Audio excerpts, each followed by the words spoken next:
probably Paul Bosch was the best payoff man in the business. Who was the worst that you're not friends with currently? The worst payoff man in the business? Yeah.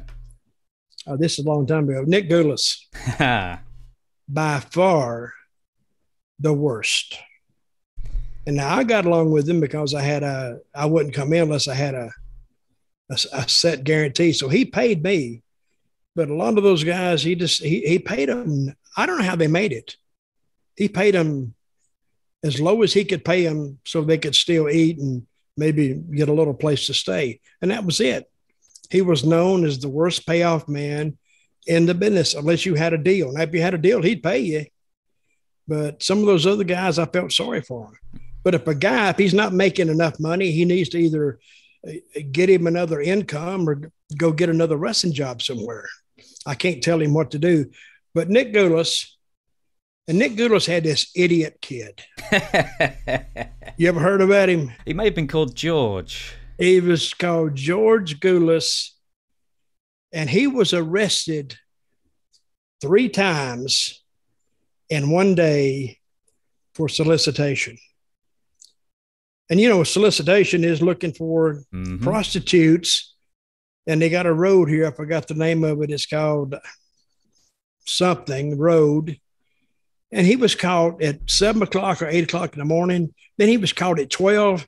And then he was caught like 4 o'clock. 3 times in the same day for solicitation.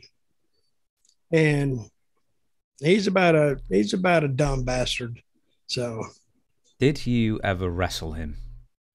One time.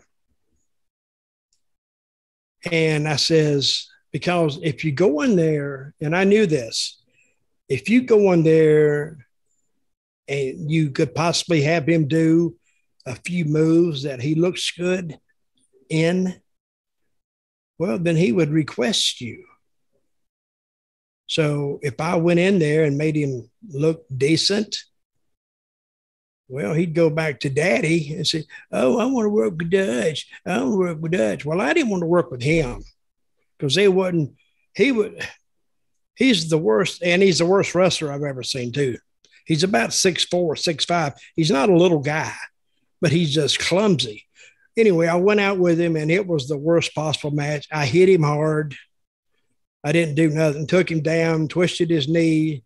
So when he went back, he just thought I was a horrible worker, and he didn't suggest me. So I released myself from that damn weight around my neck right off the bat. And then I went working with Randy Savage, and we drew some money. Daddy said sell. Is that an apocryphal tale, or was that real? That's I've heard him say that in the ring. Daddy says sell. He was saying to you? No, not to me, because I was only with him one time. I may have been with him twice. I think that's about it. So, but you guys used to come back and if you've heard the story, everybody's heard the story. Daddy said sell. He was just horrible. And he was, I don't know. Let's don't ruin my day talking about George. No, we shall move on then.